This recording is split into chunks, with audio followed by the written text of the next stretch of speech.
vamos a ver antivirales y antirretrovirales. Mejor empecemos con antirretroviral. Que antivirales es más cortico y mejor que empecemos con esta que es más larguita. Entonces, sabemos que los antirretrovirales son la terapia que usamos para los pacientes que tienen VIH o pues están enfermos con el virus de la inmunodeficiencia humana, ¿cierto? Entonces, primero tenemos que saber qué es el VIH. El VIH es un retrovirus típico responsable de la ETS, que va con su mismo nombre, y es malo porque él tiene tropismo por los linfocitos TCD4. Entonces, lo que hace es que va a inmunosuprimir a los pacientes que lo padecen. ¿Qué es eso de inmunosuprimir? Él va a atacar al sistema inmune, en este caso los linfocitos, y va a disminuir la capacidad del cuerpo del paciente que lo padece de pelear con enfermedades que normalmente no nos harían nada. Por ejemplo, a esos pacientes les puede dar una cosa que se llama aspergilosis pulmonar, que ya lo van a ver en micro, pero esa aspergilosis la da el mismo hongo que da en los tomates que dejamos en la nevera, en las frutas, en las verduras. Normalmente uno corta esa parte, aunque no se debería hacer, se lo come y no pasa nada. Pero esos pacientes se enferman horrible por lo mismo, porque su sistema inmune no funciona normalmente, igual que el de todos nosotros. También hay una diferencia que tienen que tener en cuenta, que es el VIH versus el SIDA. Si bien son parte de la misma enfermedad, no son lo mismo como tal. Entonces, el VIH es el virus de la inmunodeficiencia humana y una persona puede estar infectada con él independientemente de la carga viral, sea alta, sea poquita, sea que solamente hay 3 CD4 infectados con el virus, el paciente puede estar infectado con VIH. El SIDA es cuando este VIH ya ha hecho suficiente progreso atacando las células del paciente a tal punto que el paciente tiene un conteo de células CD4 menor a 200 células por milímetro cúbico. Entonces eso es súper importante que lo diferenciemos ahí, porque cuando pasa a ser estadio SIDA, que también dentro del SIDA como tal, hay otros tipos de estadios, si tiene menos de 200, menos de 150, menos de 50, ya pues da paso a otras enfermedades aún más graves que puede desarrollar el paciente. Entonces vemos un poquito cómo es el ciclo de vida del virus. Entonces, ese es el virus, es un retrovirus, ya dijimos, él pasa de RNA a DNA, entonces eso es como al revés, por eso se le denomina así. Entonces, esa es como su composición.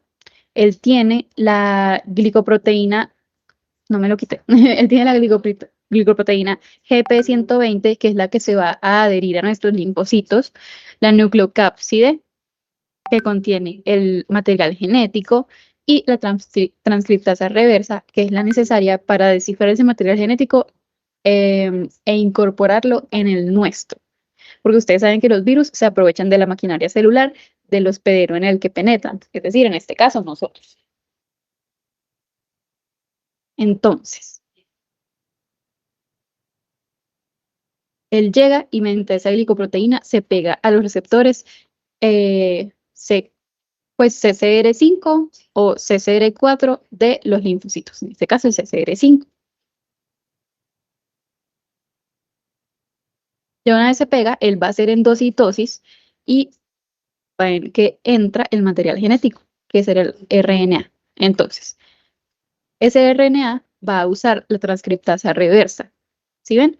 Entonces ella lo va a decodificar y lo va a volver DNA. Listo.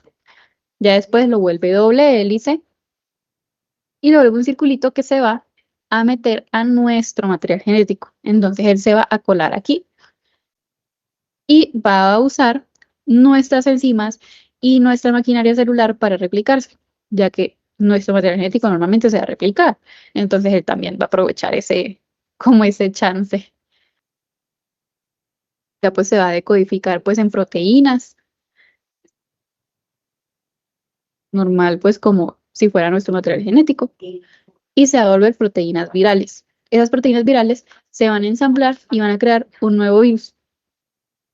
Ahí madura, sale de nuestra célula del linfocito y se crean más virus. Esos otros virus van a afectar otros linfocitos y así pues se va a seguir proliferando, proliferando y proliferando para siempre. ¿Qué pasa con, ay, ¿qué pasa con esto? Que eh, si bien es un proceso que toma lugar de manera como muy pequeña, al principio no va a parecer que está pasando nada. Entonces, los pacientes con VIH pueden permanecer en una fase latente alrededor de 10 hasta 10 años. Entonces, no va a tener ningún síntoma hasta que se dañen los suficientes linfocitos para empezar a ver síntomas y a que se enfermen con cosas que nosotros normalmente no nos vamos a enfermar. Entonces, tomando en cuenta ese videito que vimos, sí, tomándose en cuenta ese videito que vimos, tenemos que los fármacos van a actuar en todos estos pasos que acabamos de repasar. Entonces, él se va a adherir, entonces hay fármacos que actúan ahí, en la transcriptasa inversa, en la integrasa, que pues, valga la redundancia, lo integra nuestro material genético, en la proteasa que ayuda a la maduración y sí, en la transcriptasa inversa ya dije. Entonces, son estos, tómenle fotico, súper importante que sepan cuáles son cuáles, que ya lo vamos a ver un poquito más a fondo. Entonces, la terapia antirretroviral tiene tres principios principales. Su objetivo es que el paciente tenga una carga viral indetectable. Entonces, normalmente estos pacientes, para hacer un diagnóstico y para ver el progreso de la enfermedad, vamos a ver cuántas copias del virus o del material genético del virus, ahí ven el RNA, tiene en sangre por mililitro. Entonces, nuestro objetivo es que ese material genético del virus sea tan poquito que en el examen no se detecte, es decir, menos de 50 copias por mililitro, en las 24 semanas después de iniciar el tratamiento. Ese es el objetivo que vamos a tener, porque de esa forma es como si el paciente no tuviera nada. Entonces él puede tener relaciones sexuales, que obviamente da como miedo, pero él puede tener relaciones sexuales sin transmitírselo a su pareja. La pareja también pues tiene que estar como en un régimen específico, pero ellos pueden tener una vida normal, no van a presentar pues esos síntomas de inmunosupresión, así como si estuvieran, por ejemplo, en la fase SIDA, entonces pueden tener una vida bastante normal. ¿Cuál es la estructura del tratamiento? En un paciente sin tratamiento previo, vamos a empezar con una terapia HART, que es Highly Active Antiretroviral Therapy. Entonces, eso consta de un medicamento no nucleócido con dos nucleócidos inhibidores de la transcriptasa inversa. Y uno de estos tiene que ser o emtricitabina o lamivudina. Mínimo uno de esos tiene que ser alguno de esos dos que les mencioné. Ya el otro puede ser cualquier otro. Súper importante. Y el fracaso del régimen es cuando, a pesar de que estamos dándole tratamiento al paciente, él va a tener un incremento persistente mayor a 200 copias por mililitro y va a seguir pues subiendo y subiendo y subiendo, o sea, como si yo no le estuviera haciendo nada al virus. Entonces ahí me justifica un cambio del tratamiento, porque ya vamos a ver que el virus puede mutar de cierta forma que ya no le haga efecto el tratamiento, así como veamos en antibióticos. Entonces empezamos como de afuera hacia adentro, por pasitos. Primero, los receptores, inhibidores de receptores e inhibidores de fusión. Entonces el Maraviroc es súper popular, es un inhibidor de receptores, pero ¿qué pasa? Él bloquea la unión del GP120, que es la del virus, al CCR5, que es el correceptor R5 de los linfocitos nuestros. ¿Qué pasa? Vamos a ver que los linfocitos no solamente tienen correceptores R5, sino que también tienen correceptores X4 o pueden tener ambos. Entonces, para eso sería como una prueba de tropismo, que es como tú administrar el medicamento y ver qué tanto funciona. Si funciona más o menos y no tan bien como si fuera solamente R5, que es al que apunta el Maraviroc, puede que sea tropismo doble, que tenga algunos R5 y algunos X4. Y si no funciona para nada, puede que el virus solamente tenga tropismo para X4, entonces ahí el Maraviroc no va a funcionar. ¿Qué pasa? Que eso también es una forma en la que el virus puede adquirir resistencia. Él se va a dar cuenta, por mera selección natural, de que los X4 van a sobrevivir más cuando se administra esta droga. Entonces, van a seguir proliferando virus con tropismo X4 y ahí se volvería resistente. ¿Qué pasa? El maravilloso da un efecto adverso muy particular, que es la hipotensión ortostática.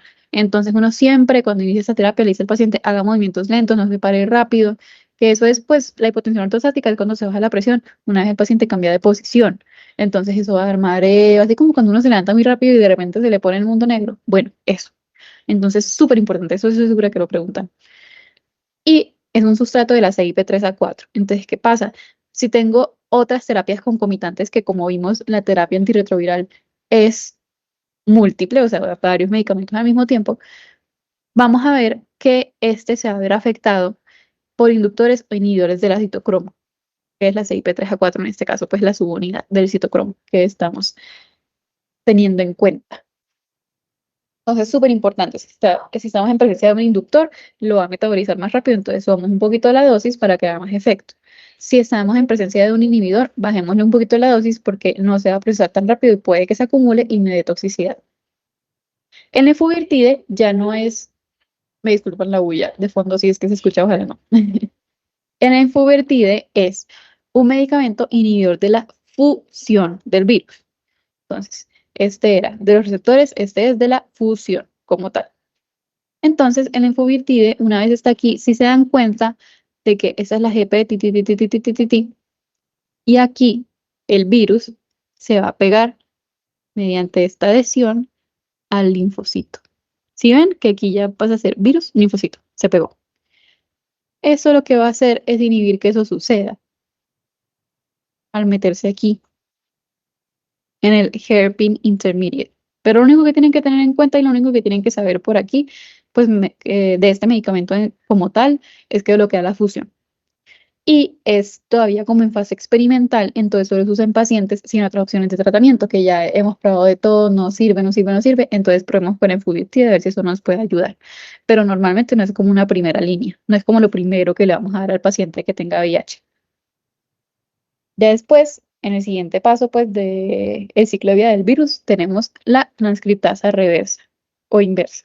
RT es retotranscriptasa, pues, para que lo puedan leer. Que tenemos los nucleócidos o nucleótidos inhibidores de la retotranscriptasa. ¿Qué hace la retotranscriptasa? Ella lo que hace es que convierte el RNA del virus a ADN proviral, que es el que se va a insertar en nuestro núcleo, en nuestro material genético para seguir replicándose.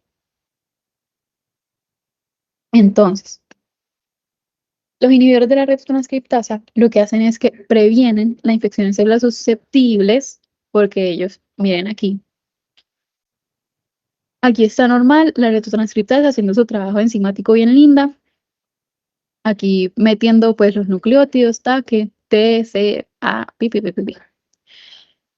Pero aquí se mete los inhibidores y ellos como que se van a colar, ellos van a aparentar ser un nucleótido, se disfrazan de nucleótido y dicen, ay sí, métame aquí en esta cadenita. Se cuelan, pero como no son un nucleótido real, ya cuando se ingresan en la cadena, la retrotranscriptasa los lee y dice, what the fuck, ¿esto qué es?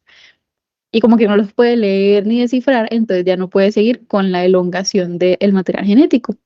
Entonces ahí queda esa cadena incompleta y no se puede insertar a nuestro ADN y no se puede seguir replicando. Como pueden ver, esto pues sí ayuda a las células que van a ser nuevamente infectadas a que pues no suceda esa infección, pero las que ya fueron infectadas no nos va a ayudar. Son estos de aquí, la acidobudina, abacavir, la mibudina, tenofovir y emtricitrabina. La primera línea usualmente es tenofovir y emtricitrabina, eh, que son como los más suavecitos con el paciente, porque todos esos medicamentos tienen muchos efectos adversos. Entonces, los menos tóxicos, que pues van a ser la emtricitrabina y la lamivudina, todos inhiben VIH1 y VIH2 porque hay dos tipos, está el 1 y el 2, que pues no importa la diferencia real microbiológica, eso de la en el micro, en este momento no importa tanto, sino que sepan que existe el 1 y el 2. Todos los medicamentos de los que estamos hablando sirven para ambos, menos los que les voy a mencionar que no. En este caso, pues sí sirve para ambos y aparte sirven también para otros virus, como el virus del herpes, el virus de la hepatitis B, el HTLV. mejor dicho, son súper buenos. Porque usualmente, si ven, la hepatitis B, el herpes, el HTLV, todo eso son enfermedades de transmisión sexual. Y como veíamos en el caso clínico, las enfermedades de transmisión sexual vienen en combo usualmente, porque son pacientes que no tienen hábitos pues de cuidarse como tal, entonces puede que hayan adquirido ya varias. Estos son muy buenos porque sirven para varias también.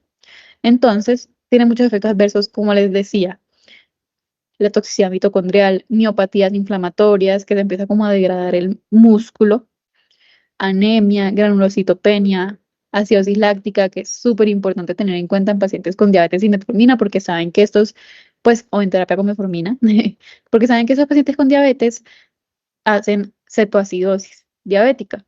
Entonces, son muy vulnerables a este efecto adverso. Y también hacen esteatosis hepática. Entonces, aquí hay como una memotecniecita en inglés, que es FLINGS, fatty liver, hepatomegalia, esteatosis hepática, láctica cirosis, insomnio, náusea, disconfort del tracto gastrointestinal, como la mayoría de los fármacos, y suprimen la médula ósea, que resulta en anemia y en granulocitopenia. Esto nos debe sonar porque si vemos el ciclo de vida del virus, pues sí, él inhibe la transcriptasa reversa, pero puede que se confunda entre la transcriptasa reversa y la ADN polimerasa nuestra normal para la replicación de nuestro material genético. Entonces, eso hace que suprima las líneas celulares que necesitan proliferar, así como los glóbulos rojos resultando en anemia o los glóbulos blancos resultando en granulocitopenia. Entonces, por eso este mensajito, que es que la toxicidad selectiva de estos fármacos depende de la capacidad de inhibir la transcriptasa reversa del VIH sin inhibir nuestra ADN polimerasa. Entonces, son estos. Está la sidobudina, como veíamos, inhibe VIH1, 2 y HTLV. No sirven células ya infectadas como todos. Es muy bueno para pacientes pediátricos. Tiene alta toxicidad en adultos, como veíamos ahorita. Y tiene interacciones con el probenecid, el ácido valproico, el fluconazol y la tobacona. ¿Por qué? Porque estos aumentan las concentraciones plasmáticas del ácido budina y pueden hacer que se vuelva más tóxica y esos efectos adversos se aumenten. Después tenemos la lamivudina. Sirve para lo mismo. Ella cruza la placenta, entonces alcanza la circulación fetal. Es uno de los menos tóxicos, súper importante, sobre todo en maternas en gestación que padecen de VIH. Entonces, es súper importante tratar de que al feto no se le vaya a contagiar, sobre todo si va a haber un parto natural o igual por cesárea también, porque él está expuesto a sangre, a fluidos. Entonces, súper importante tratar de que no se contagie. Entonces, esto va a ser súper, súper, súper útil para eso. Después tenemos el abacavir, que el efecto adverso principal es el síndrome de Durez o síndrome de hipersensibilidad singular, que se presenta con fiebre, dolor abdominal, exantema o todas estas otras manifestaciones. Esto es súper, súper, súper grave y súper malo. Si esto le da al paciente, no se puede reiniciar este medicamento porque es malísimo. Si va en erupción maculopapular, fiebre súper alta, linfadenopatías, compromiso de los órganos, puede lesionar el hígado, en fin, es terrible. Entonces, si eso ya suceder, jamás vuelvan a administrar ese fármaco otra vez. Entonces, recuerden, abacavir, síndrome de Dres o de hipersensibilidad singular.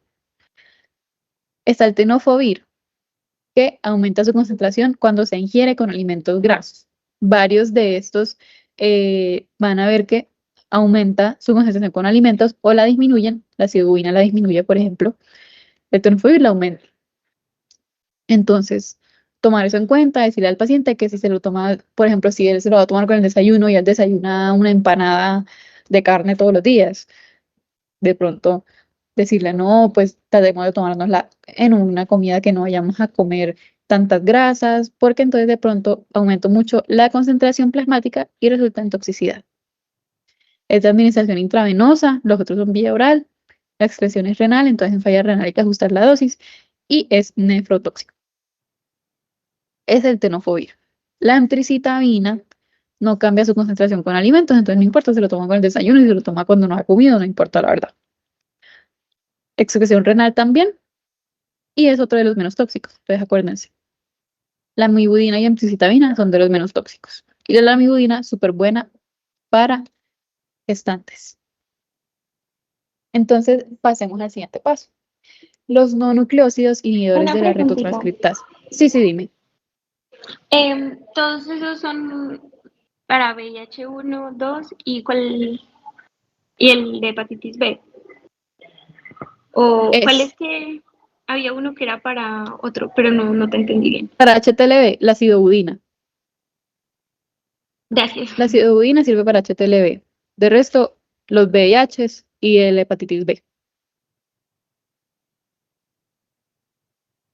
Bueno, entonces, los no nucleósidos son medicamentos que van a inhibir también la transcriptasa inversa, pero no se meten así en la cadenita de los nucleósidos, así como los que vimos que sí eran nucleósidos. Ellos lo que van a hacer es inhibir directamente la enzima, entonces como que se van a empezar a agarrar aquí con la enzima, a darse puño, y, e inhiben que se siga elongando la cadena. Súper importante, súper importante. No sirven para VIH-2, solo contra VIH-1. La gente con VIH-2 no van a servir. Y nunca se usan en monoterapia, que igual, esto es una recomendación general para la terapia antirretroviral, nunca va a ser monoterapia, siempre va a ser combinada. Son estos, la nevirapina, que es un autoinductor de la CIP, entonces siempre hay que dar un poquito más de dosis porque al el autoinducir su metabolismo, pues se va a eliminar más rápido y no va a ser el efecto con poquita dosis, porque las concentraciones plasmáticas nunca van a alcanzar tan altas. Entonces, aumentar la dosis en la nevirapina. El efavirenz, que es un inhibidor de la CYP3A4, entonces todo lo contrario, la etravirina, la rilpivirina, de la virdina y la doravirina. Tiene metabolismo hepático, entonces, como siempre, ajustar la dosis en falla hepática. Y los efectos adversos son terribles, como en la mayoría. Dan rash, maculopapular también, Stevens-Johnson, que saben que es una de las peores reacciones alérgicas que pueden verse en cuanto a uso de medicamentos, insomnio, neutropenia, sobre todo en una terapia en donde combinemos de la vitrina y sidobudina, neutropenia segura, hipercolesterolemia, porque sobre todo con el efavirenz, si ven, inhibe el receptor del HDL. Y el HDL es el colesterol bueno que necesitamos para mantener los niveles de colesterol malo, entre comillas, normales o pues controlados. Entonces, si se inhibe ese colesterol bueno, los niveles de colesterol malo inevitablemente van a subir. ¿Cuáles son? Como veíamos, efavirenz es autoinductor e inhibidor de la CYP3A4. Es un inhibidor directo del receptor de HDL, entonces siempre, siempre, siempre aumentar la dosis de atorvastatina si es que el paciente toma atorvastatina, que recordemos que la atorvastatina inhibe, pues es como baja los niveles de colesterol en sangre, eh, aumenta las transaminasas hepáticas, entonces también puede dañar el hígado, penetra el sistema nervioso central, entonces puede dar insomnio, cefalea y pesadillas vívidas. Súper importante estos efectos adversos. Es teratógeno. Jamás me le van a dar efavirenz a una paciente embarazada. Nunca, nunca, nunca, nunca, porque se van a joder al feto. Después está la nevirapina, que es autoinductora e inductora en general del CYP3A4. Entonces, recuerden, si lo induce, va a aumentar el metabolismo del medicamento y se va a ir del organismo más fácil. Si lo inhibe, lo contrario, se queda en el metabolismo más tiempo, va a bajar un poquito la dosis. Hepatitis, principalmente en el embarazo, en cuanto a la nevirapina, aumenta el metabolismo de los fármacos, por lo que les decía, y súper importante, baja la efectividad de los anticonceptivos. Entonces, si ese paciente llega a tener relaciones sexuales sin un método de barrera, es probable que el anticonceptivo no haga lo suyo. Entonces puede resultar una paciente embarazada por accidente. La rilpivirina, ojo con esto, prolonga el QT. Prolonga el QT. Entonces jamás yo lo puedo administrar con otros medicamentos que prolonguen el QT. Porque eso me va a dar una arritmia terrible, me va a dar un torsade de Spuan o puntas torcidas y eso es mortal para el paciente. Tampoco lo puedo dar con inhibidores de la CIP. Por lo mismo, si este medicamento se me sube mucho la concentración plasmática, es más probable que me prolongue el QT y me dé esa arritmia. Entonces, evitar que se lo tomen con hierba de San Juan, con anticonvulsivantes, con rifampicina, mejor dicho. Y los IVPs inhiben su absorción, porque los inhibidores de la bomba de protones lo que van a hacer, sí, este módulo fue de gastrotamiento, entonces esto ya lo saben, pero los inhibidores de la bomba de protones lo que hacen es que inhiben la producción de ácido clorhídrico, entonces él necesita ácido clorhídrico para desintegrarse en el estómago y después pasar a circulación central. Si lo tomo con IVPs, esto no va a pasar porque no hay tanto ácido, entonces no se va a desintegrar bien. Puede que disminuya un poquito la efectividad porque disminuye la absorción.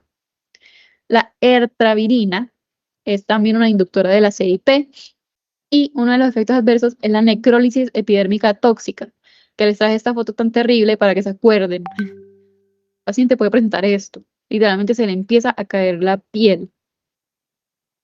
Entonces, si yo doy este medicamento y empiezo a ver el más mínimo indicio de esto, párelo y no lo vuelvo a dar nunca.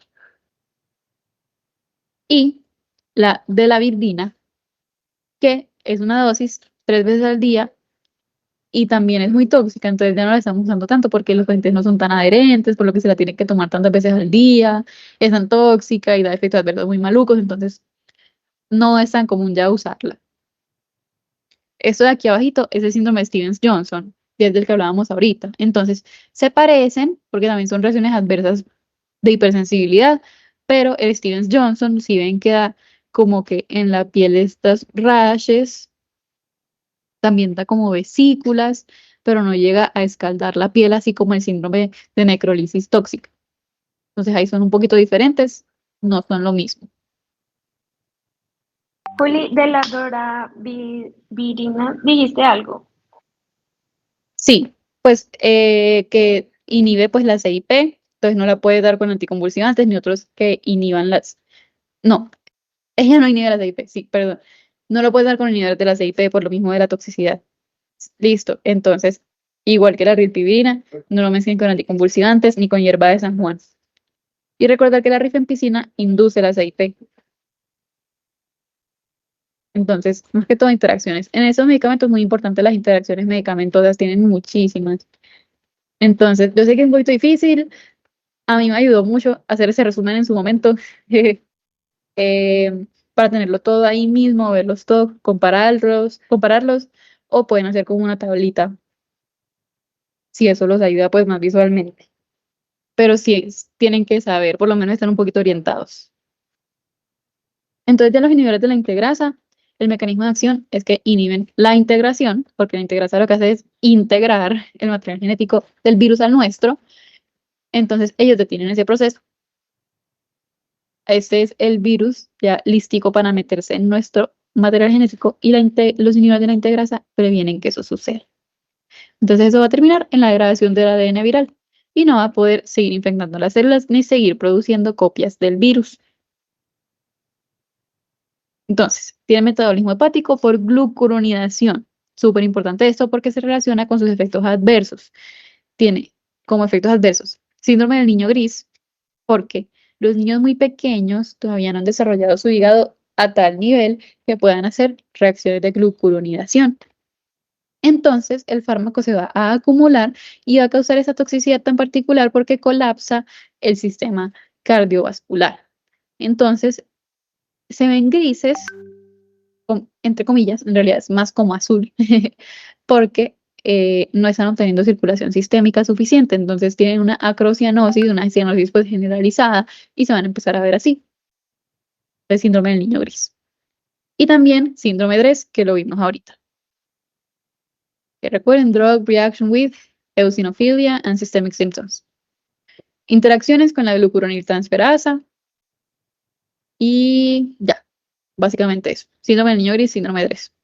Acordarse. Y es el raltegravir, el único medicamento de esta familia, pues, del que hablamos. raltegravir.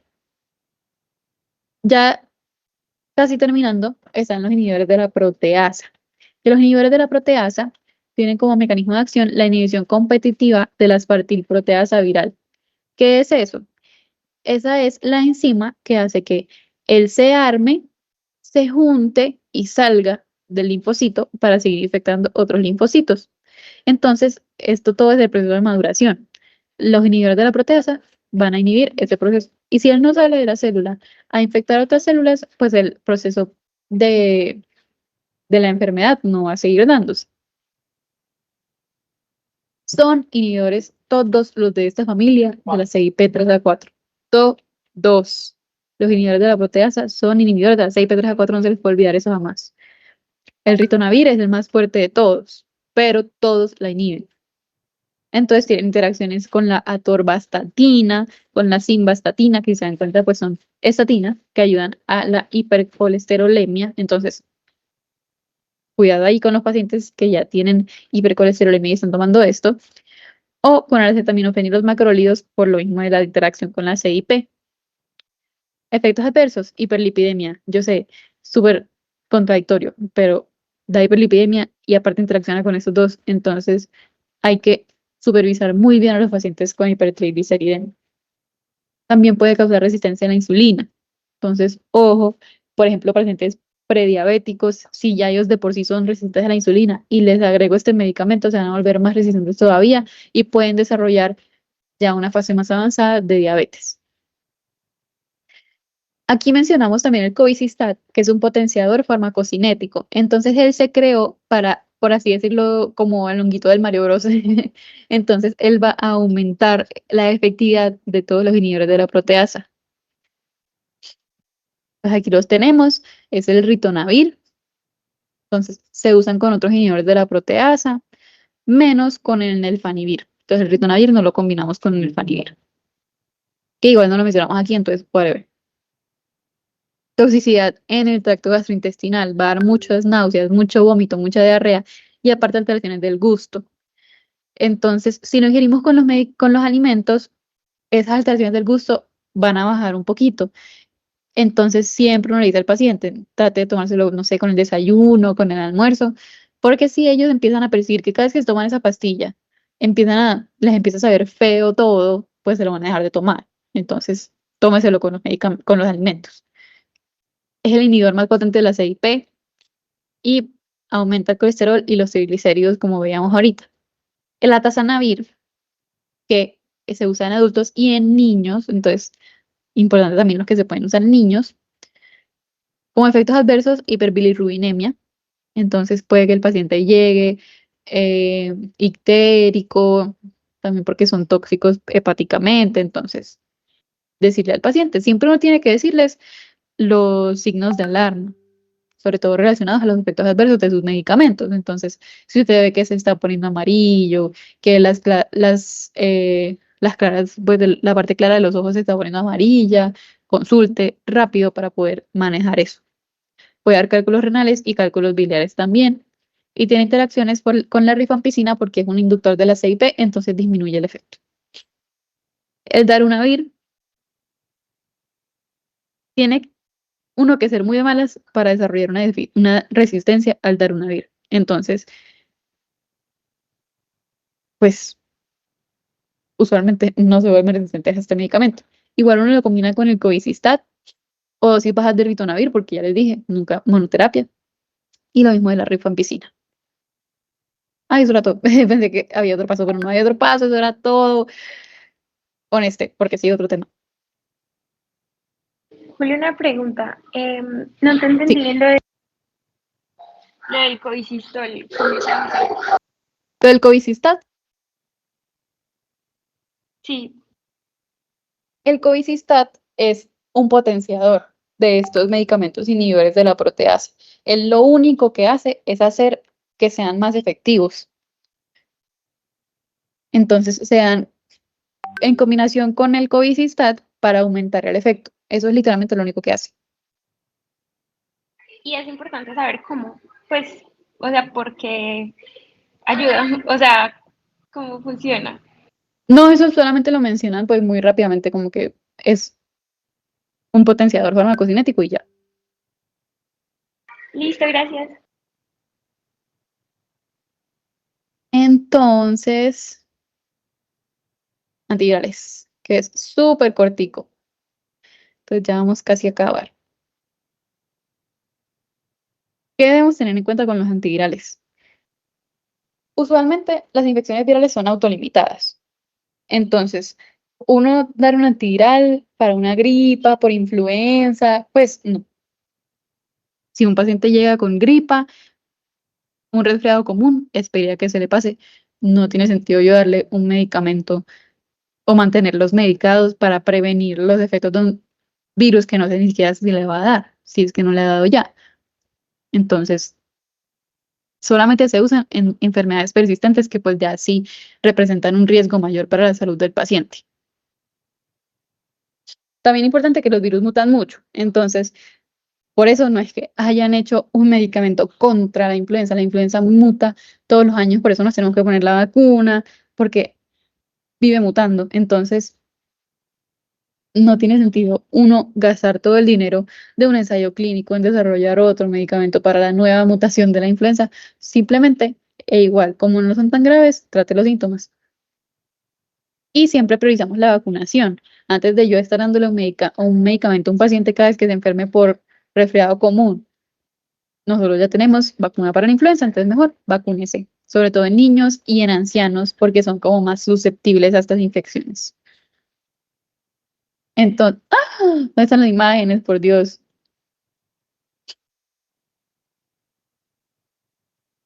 Ya. Entonces, vamos a dividirlos de dos maneras.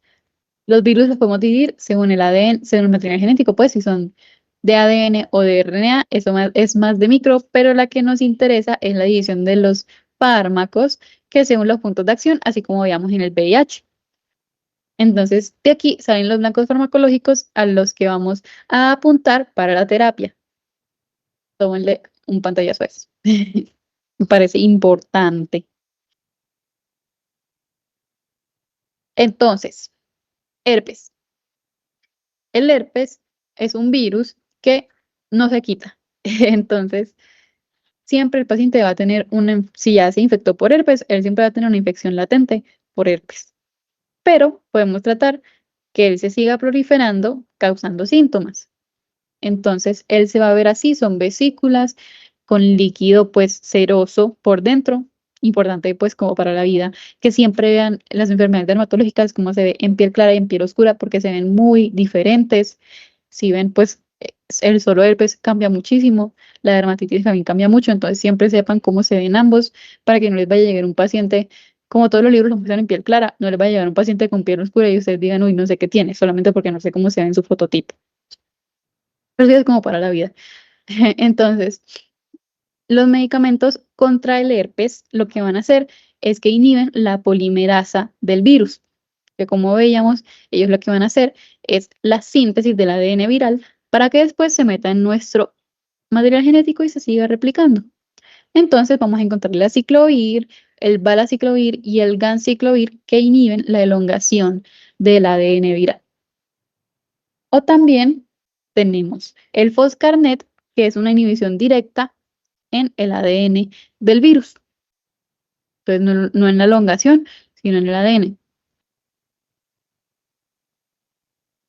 Ve, en el ADN, no en la, en la polimerasa, perdón. Entonces, el aciclovir inhibe la elongación del ADN polimerasa, como veíamos ahorita. ¿Para qué sirve? Para la gingivoestomatitis herpética primaria, que es esta horrible. Las lesiones genitales en menor medida, pues puede funcionar, pero no es tan efectivo. Pero para lo que más lo usamos y para lo que más lo vemos, para el herpes labial. Siempre, siempre, siempre, yo sé que ustedes han escuchado, a alguien le da un fuego en la boca, que le dicen? Toma ciclovir. Se puede dar vía oral o tópico, tópico que se ponga la cremita aquí y ya. O vía oral, usualmente como por 3 días, una semana, y ya le hace mejor efecto porque es más efectivo. El palaciclovir es un profármaco de la ciclovir, entonces tiene mayor biodisponibilidad, es mejor para la vía oral que el aciclovir, porque el aciclovir se pierde mucho en el efecto del primer paso, en el metabolismo, entonces mejor si lo vamos a dar vía oral, Valaciclovir es un poquito más efectivo. ¿Qué tiene de particular el aciclovir? Alcanza alta concentración placentaria en el líquido amniótico y en la leche materna. Entonces, una paciente gestante que tenga herpes genital, cuando el bebé pase por el canal del parto, se va a contagiar de herpes. Entonces, lo que queremos es que él sea un poquito, como por así decirlo, ya venga preparado. Entonces, vamos a dar terapia con aciclovir vía oral para que el bebé tenga ciertas concentraciones plasmáticas del medicamento y evitar que se contagie. Y en cuanto a la cinética, lo más importante es que él en falla renal, él no es como tal nefrotóxico, pero si el paciente tiene falla renal de base, el medicamento se va a acumular en su forma activa y eso puede causar toxicidad. El foscarnet, que veíamos que no inhibe la elongación como tal, sino directamente la enzima del ADN polimerasa. Entonces, funciona para herpes y puede servir para VIH, inhibiendo la transcriptasa inversa. Como efectos adversos, ya vemos que tiene muchos efectos adversos por lo que decíamos de que se confunde entre la polimerasa del virus y la polimerasa nuestra, entonces nefrotoxicidad, hipocalcemia, temblor y aparte penetra el sistema nervioso central. Entonces puede causar cefalea, convulsiones o alucinaciones. Esto es un arma de doble filo porque tiene muchos pros, porque el herpes es un virus que le gusta mucho meterse en los nervios y en el sistema nervioso, porque allá no le alcanza casi el sistema inmune. Entonces él trata de resguardarse ahí. Por esa parte es muy bueno, pero también es malo por esos efectos adversos que puede causar. La cinética, lo mismo que teníamos que tener en cuenta con el aciclovir, no es nefrotóxico como tal, pero si se acumula puede causar toxicidad. Ya eso era con el herpes. Juli, el Foscarnet, ¿de cuál sería de la clasificación de los del VIH? De los inhibidores de la transcriptasa inversa directos, los no nucleótidos.